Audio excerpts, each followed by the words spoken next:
NPD tidak sepercaya diri yang terlihat. Orang dengan NPD atau Narcissistic Personality Disorder sering terlihat sangat percaya diri. Mereka suka dipuji, ingin dianggap spesial, dan selalu ingin menjadi pusat perhatian. Dari luar, mereka tampak kuat, dominan, bahkan seperti tidak peduli dengan pendapat orang lain. Namun di balik semua itu, ada sesuatu yang jarang diketahui banyak orang. Di balik sikap arogan dan haus validasi tersebut, sebenarnya ada banyak ketakutan besar yang mereka sembunyikan. Ironisnya, banyak tindakan mereka justru muncul karena rasa takut itu sendiri. Mereka takut kehilangan kontrol.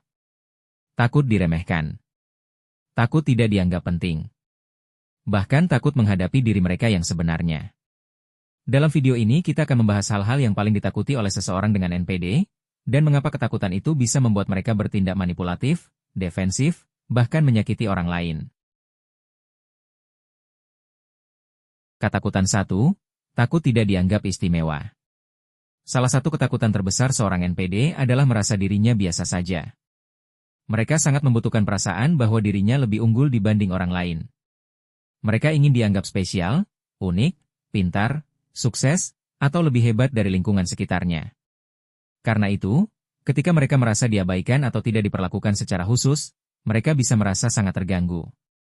Hal kecil seperti tidak dipuji, tidak diperhatikan, atau kalah bersinar dari orang lain bisa memicu kemarahan atau rasa iri yang besar. Di balik semua kebutuhan untuk terlihat hebat itu, sebenarnya ada ketakutan mendalam bahwa tanpa pengakuan dari orang lain, mereka bukan siapa-siapa. Ketakutan 2. Takut kehilangan validasi.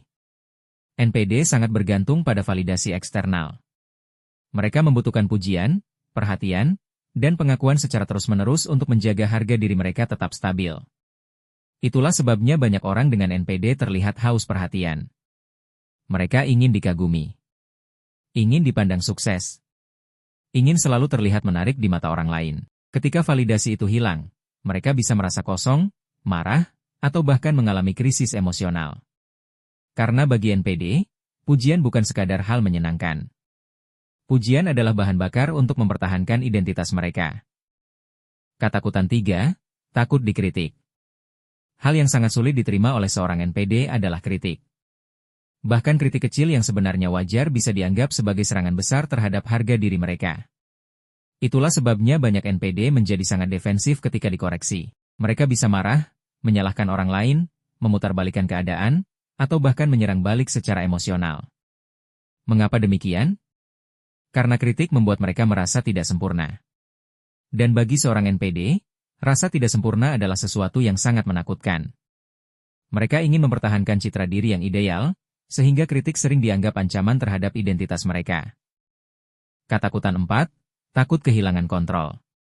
NPD juga sangat takut kehilangan kontrol terhadap orang lain maupun situasi di sekitarnya. Mereka senang mengendalikan hubungan, percakapan, bahkan emosi orang lain. Karena dengan kontrol, mereka merasa aman dan superior. Ketika seseorang mulai mandiri, tidak mudah dimanipulasi, atau mulai melawan, NPD bisa merasa terancam. Inilah alasan mengapa beberapa NPD sering menggunakan manipulasi, gaslighting, silent treatment, atau drama emosional. Semua itu dilakukan untuk mempertahankan kendali. Karena kehilangan kontrol bagi mereka terasa seperti kehilangan kekuasaan. Ketakutan 5. Takut ditinggalkan. Meskipun sering terlihat dingin atau tidak peduli, banyak NPD sebenarnya memiliki ketakutan besar terhadap penolakan dan ditinggalkan. Namun mereka jarang menunjukkannya secara langsung. Sebaliknya, mereka bisa menjadi posesif, manipulatif, atau membuat orang lain bergantung kepada mereka agar tidak ditinggalkan. Ironisnya, perilaku mereka sendiri sering membuat hubungan menjadi rusak. Dan ketika seseorang benar-benar pergi dari hidup mereka, NPD bisa merasa kehilangan sumber validasi yang sangat penting. Ketakutan 6. Takut tersaingi. NPD sangat sulit melihat orang lain lebih sukses atau lebih menonjol daripada dirinya. Mereka mudah merasa iri, terutama ketika ada orang yang mendapatkan perhatian, pujian, atau pencapaian yang lebih besar. Kadang mereka akan mencoba menjatuhkan orang tersebut secara halus, meremehkan pencapaiannya, atau mencari cara agar tetap terlihat lebih unggul. Di balik rasa iri itu sebenarnya ada ketakutan besar, yaitu takut kalah dan tidak lagi menjadi pusat perhatian. Ketakutan 7. Takut terlihat lemah. Bagi seorang NPD, terlihat lemah adalah sesuatu yang sangat memalukan.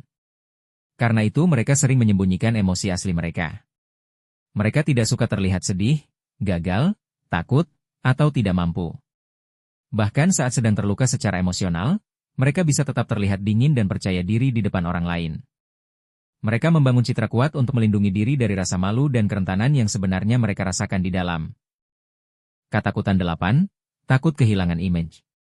NPD sangat peduli terhadap citra diri dan bagaimana orang lain melihat mereka. Mereka ingin terlihat sempurna, sukses, menarik, dan superior. Karena itu mereka sangat takut jika reputasi mereka rusak atau kebohongan mereka terbongkar. Ketika image mereka mulai runtuh, beberapa NPD bisa mengalami kemarahan besar, kepanikan, atau bahkan depresi. Sebab bagi mereka, image adalah segalanya.